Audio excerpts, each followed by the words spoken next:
后来哦，这个三顿食，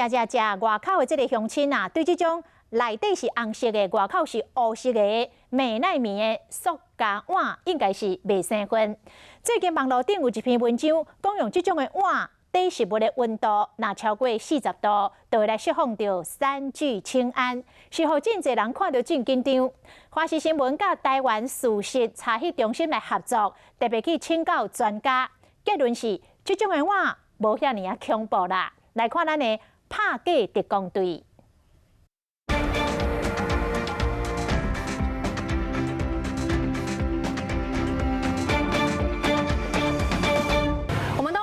常常会看到店家用这种黑色的塑胶碗来装热面或是热汤。不过现在网络上面就出现了这一张高雄医学大学的网络谣言，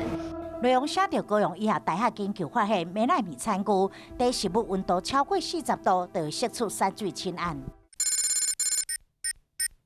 美奈米呢，其实就是由三聚氰胺跟甲醛经过这个化学加工过程所合成得到的一种塑胶材料。网络谣言的标题，互经常食外口的人拢会惊惊。华视新闻甲台湾事实查核中心合作，资深高雄医学大学公共卫生学系吴明聪教授，这篇网络文章是甲3个无共研究成果写做伙，分别是超过40度扬出三聚氰胺，其实所记的是品质歹美奈米的餐具。第二点，学生连续3天用这种餐具低烧的，这流内面三聚氰胺的浓度是无这4倍。这篇观察研究是2倍，并不是4倍。第3点，长期使用会伤害油脂功能。教授强调，比起使用美奈米餐具，罗岗长期伫这美奈米的营养当中会摄入更较侪三聚氰胺。不过，到底使用这种餐具低烧的，是不是影响健康？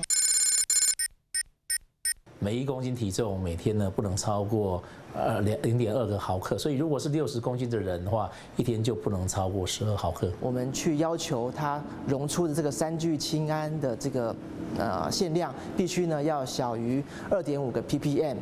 在2008年，中国爆发毒磷粉污染事件了后，各国对三聚氰胺每公养分的摄取量以及养出含量标准的规范更加严格，消费者免担心使用这种碗盘会加入过量的三聚氰胺。全世界市场并没有针对这个美奈米去禁用。目前的建议大概是，如果你这个餐具了哈，大概如果说用了半年以上，你可能应该要加强自主检验。如果有看到明显有